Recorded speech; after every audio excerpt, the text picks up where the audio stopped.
Students, last class में हमने properties of determinants करी थी, जिसमें हम 8 प्रॉपर्टीज़ जो इंपॉर्टेंट प्रॉपर्टीज़ थी हम ऑलरेडी कर चुके हैं। तो उसके आगे हम अपनी जो प्रॉपर्टीज़ हैं उनको कंटिन्यू रखते हैं। आज भी हम कुछ प्रॉपर्टीज़ करेंगे and then will start with the questions. फिर सिर्फ क्वेश्चंस प्रैक्टिस करेंगे। आज हमारी जो प्रॉपर्टीज़ हैं वो यहाँ पर कंप्लीट हो जाएंगी। तो जो हमारा टॉपिक है वही हम क्या कर रहे हैं, प्रॉपर्टीज़ ऑफ डिटर्मिनेंट्स को कंटिन्यू कर रहे हैं। 8 प्रॉपर्टीज़ हम कर चुके हैं। जो हमारा नेक्स्ट प्रॉपर्टी है property number 9, if each element on one side of the principal diagonal of a determinant is 0.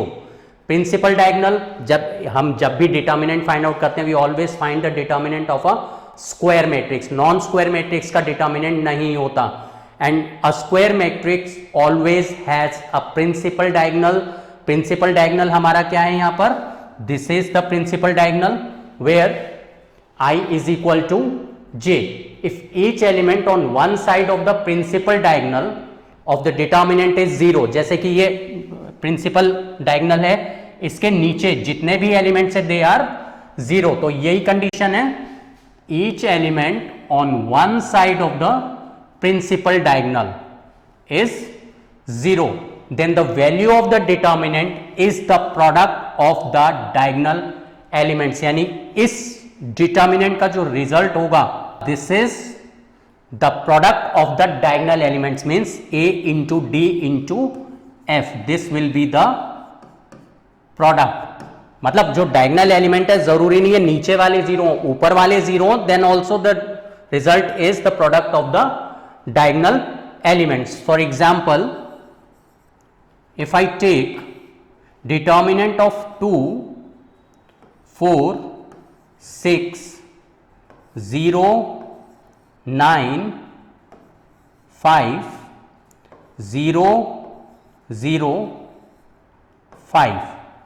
Here in this case, this is the principal diagonal and मैंने एक चीज बताई थी, lower triangle and upper triangle. मतलब अगर lower triangle and upper triangle के elements if 0, then the result will be the product of the diagonal elements. तो यहां पर ये हमारे तीनों क्या है, 0 है, तो इस डिटर्मिनेंट का जो रिजल्ट है वो हमारा डायरेक्टली क्या हो जाएगा, 2 into 9 into 5, the result is 90। मतलब अगर हम इसको कैलकुलेट करते हैं, देखते हैं, अगर जैसे ये तो मैंने प्रॉपर्टी से कैलकुलेट करा, if I calculate it using the determinants, 2 into this 9 5 minus this into this is 0, then minus 4 into this 0 minus 0 plus 6 into this minus this into this is again 0 minus 0. So ये part तो सारा 0 रहेगा, result हमारा सिर्फ क्या आ रहा है, which is equal to 2 into 9 into 5, which is the product of the diagonal element. This is the property number 9। ये भी मतलब एक प्रॉपर्टी, अगर तुम्हें डायरेक्टली प्रिंसिपल डायगोनल के अपर एलिमेंट और लोअर एलिमेंट अगर 0 नजर आ रहे हैं, कैलकुलेट करने की जरूरत नहीं है, directly multiply the diagonal elements, you will get the result. So next property is 10th property, the determinant of a skew symmetric matrix of odd order is 0। जरूरी नहीं है कि स्क्यू सिमेट्रिक मैट्रिक्स का डिटर्मिनेंट 0 हो। Skew symmetric matrix का determinant 0 तभी होगा when it's order is odd. किस तरीके से, मैं क्या अज्यूम करता हूं, सपोज मैंने क्या किया, A be a skew symmetric matrix of order n where n is odd. सिर्फ ऑर्डर अगर ऑड होगा तब ये प्रॉपर्टी एप्लीकेबल है, अदरवाइज नहीं। ऑर्डर 8 मतलब जैसे ऑर्डर 3x3 का मैट्रिक्स है, 5x5 का मैट्रिक्स है, तभी ये प्रॉपर्टी एप्लीकेबल होगा। If A be a skew symmetric matrix of order n where n is odd, then A determinant is 0। ये हमें प्रूव करना है। हम क्या करते हैं, ए हमारा स्क्यू सिमेट्रिक मैट्रिक्स है। स्क्यू सिमेट्रिक मैट्रिक्स हमारी कब होती है, if A is a skew symmetric matrix, if A is a skew symmetric matrix, then A transpose is equal to negative A transpose negative A के equal होगा। If I take determinant both side, this implies determinant of A transpose determinant of negative A. See the order of the matrix is odd. हमने एक property किया था कि अगर हमारे पास determinant है, यहां पर क्या है, नेगेटिव ए है, मतलब हर एलिमेंट नेगेटिव साइन से मल्टीप्लाई हो गया। हर एलिमेंट अगर नेगेटिव साइन से मल्टीप्लाई हो गया, if I take minus sign here common, यहां पर भी मैं माइनस साइन कॉमन लूंगा, मैं यहां पर भी माइनस साइन कॉमन लूंगा। कितने टाइम्स? Odd times. अगर मैं ऑड टाइम्स अगर माइनस साइन कॉमन लेता हूं तो मेरा जो इसका रिजल्ट है वो क्या आएगा? नेगेटिव आएगा। So this is equal to -1 to the power n। Minus मतलब जो भी मेरा ऑर्डर है माइनस साइन उतने टाइम्स कॉमन आ गया, इसका मतलब -1 raise to power n into A determinant. This is what? Determinant of A transpose. See here in this case n is odd, since n is odd, तो इसका मतलब जो ट्रांसपोज का डिटर्मिनेंट है this will be equal to negative of A determinant. And हमें एक ये property पता है that determinant of transpose of a matrix is equal to the determinant of the matrix itself. तो यहां पर हम इसको डिटर्मिनेंट ऑफ ए ट्रांसपोज को we write determinant of A equal to negative of A determinant. So this implies ये यहां पर आकर प्लस हो जाएगा, twice of A determinant will be equal to, यहां पर 0 रह जाएगा। This implies A determinant is equal to 0/2। Therefore A determinant is 0। हमने क्या कंडीशन लिया? ए को हमने skew symmetric matrix of order n where n is odd ये लिया, एंड हमारा जो डिटर्मिनेंट है वो 0 प्रूव हो गया। So this proves this property that determinant of a skew symmetric matrix of odd order is always 0। इसके लिए अगर हम एक एग्जांपल लेकर चलते हैं, see here I take an example. Determinant of 0, -3, 6, 3, 0, 4, -6, -4, 0। See, this is a skew symmetric matrix. Skew symmetric matrix में मैंने क्या बताया था? डायगोनल एलिमेंट 0 होंगे एंड जो बाकी एलिमेंट्स है they form mirror image opposite in sign. तो opposite in sign they are forming mirror image. इसका मतलब this is a skew symmetric matrix, so its answer is directly 0 because the matrix is of order 3, order is odd, so its determinant is 0. Our next property is if any two rows of a determinant are interchanged, any two rows or columns, मतलब हम rows को भी interchange कर सकते हैं और we interchange the columns, then the value of the determinant changes by the minus sign only। सिर्फ minus sign उसका चेंज होगा, अदरवाइज कुछ भी उसके अंदर चेंज नहीं होगा। फॉर एग्जाम्पल मैं यहां पर एक डिटर्मिनेंट कंसीडर करके चलता हूं। Here I take an example. Determinant of से a1, b1, c1, a2, b2, c2, a3, b3, c3, this is the determinant। क्या कंडीशन है यहां पर जो प्रॉपर्टी है? इफ एनी टू रोज और columns of a determinant are interchange. Suppose करता हूं मैं r1 एंड r3 को इंटरचेंज कर देता हूं। r1 is interchange bye r3, यानी r1 की जगह r3 आ जाएगा और r3 की जगह r1 आ जाएगा, तो ये बन जाएगा a3, b3, c3, a2, b2, c2 as it is a1, मतलब r3 की जगह r1 आ गया, a1, B1 C1.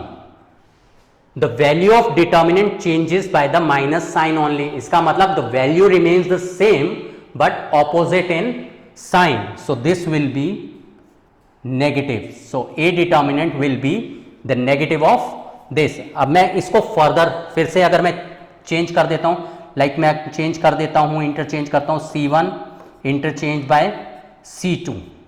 मेरा यहाँ पर क्या है, एक माइनस साइन है ऑलरेडी पहले ही, एक और माइनस साइन आ जाएगा बिकॉज मैं इसको इंटरचेंज कर रहा हूँ. तो ये बन जाएगा C1 एंड C2 इंटरचेंज हो जाएंगे, B3 B2 B1 A3 A2 A1 C3 C2 C1. So this will become positive. So every time I interchange rows or columns, minus sign will be there. If I interchange 2 times, the answer will be positive, मतलब the same value as it is.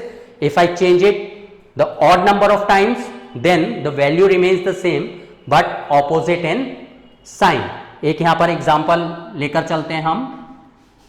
Suppose I take determinant of 2 1 1 1 2 1 3 2 1. Here in this case the value is 2 into 2 minus 2 0 minus 1 into 1 minus 3 minus 2 plus 1 into 2 minus 6 is minus 4. So this is 2 minus 4. Answer is -2. अब मैं क्या करता हूं, interchange कर देता हूं. R1 is interchange bye R2. तो ये क्या बन जाएगा,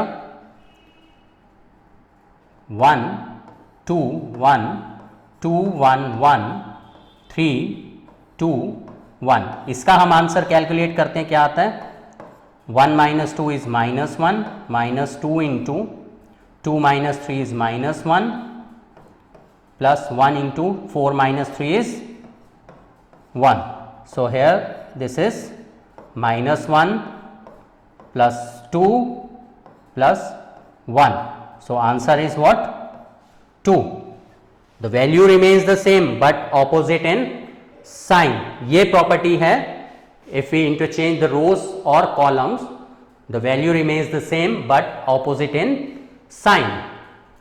Our next property is, if 2 rows or columns of a determinant are identical, identical भी हो सकते हैं और they are proportional also. दोनों के लिए मैं बताता हूं दोनों में क्या डिफरेंस है.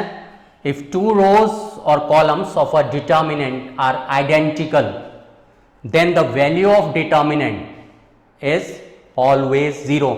मतलब कोई भी 2 rows या columns अगर आइडेंटिकल दिख गए, आंसर डायरेक्टली 0 हो जाएगा. रोज एंड कॉलम्स आइडेंटिकल होने का मतलब क्या है, या तो कोई भी रोज, मतलब जो पैरेलल में है, कोई भी 2 पैरेलल रोज आइडेंटिकल हैं, या कोई भी हमारी जो कॉलम्स हैं वो अगर आइडेंटिकल हैं या प्रोपोर्शनल हैं, then value of the determinant will be 0. Like here in this case I take A, B, C, D, E, F, A, B, C. Here in this case, R1 and R3 are identical. So the value of the determinant is 0. इसी तरीके से columns पर भी हो सकता है. और एक और चीज मैंने बताई कि प्रोपोर्शनल भी हो सकता है. अब अगर मैं प्रोपोर्शनल लेकर चलता हूं, like A, B, C, D, E, F, K, A, K, B, K, C. See, R1 and R3 are proportional. ये कैसे 0 हो जाएगा, मैं R3 में से अगर K बाहर निकाल लेता हूं तो ये क्या बन जाएगा, A, B, C, D, E, F, A, B, C. R1 and R3 are identical. That means the value of the determinant is 0. मतलब दोनों प्रॉपर्टी सेम है, तो आइडेंटिकल भी हो सकता है और प्रोपोर्शनल भी हो सकता है, like in this case if I take 2 4 6 5 11 7 1 2 3, see in this case जो C1 है उसमें से 2 कॉमन आ रहा है, अगर मैं 2 बाहर निकाल लेता हूँ I will get 1 2 3 5 11 7 1 2 3, C1 and C3 are identical, so the answer is 2 into 0, answer is 0. अब आइडेंटिकल है तो हम 0 क्यों ले रहे हैं? अगर हम इस चीज पर अगर आते हैं, like here in this case this is, अगर मैं इसको फिर से और ज़्यादा इसको एक्सपैंड करता हूँ, आंसर हमारा क्या है अभी 1 2 3 5 11 7 1 2 3. आइडेंटिकल होने से क्या होगा? अगर मैं C1 पर अप्रोच करा देता हूँ, C1 approaches C1 minus C3, तो ये क्या बन जाएगा? Twice 1 minus 1 0, 2 minus 2 0, 3 minus 3 0. Elementary transformation हमने किया था मैट्रिसेस में, जो इनवर्स फाइंड आउट किया था, बिल्कुल वही प्रोसेस है ये.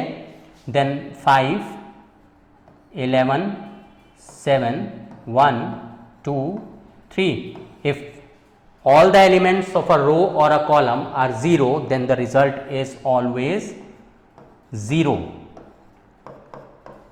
So the answer is 0. That is why if we have any two rows or columns identical or proportional, the value of the determinant is 0. Next property is, if each element of a row or column of a determinant consist of 2 और more terms, मतलब किसी भी रो या column में जितने भी elements हैं, all the elements of a row or a column contains 2 और more terms, then the determinant can be expressed as the sum of 2 और more determinants whose other rows are not altered. मतलब बाकी जो रोज हैं उन पर कोई फर्क नहीं पड़ेगा. It can be expressed as the sum of two determinants. Like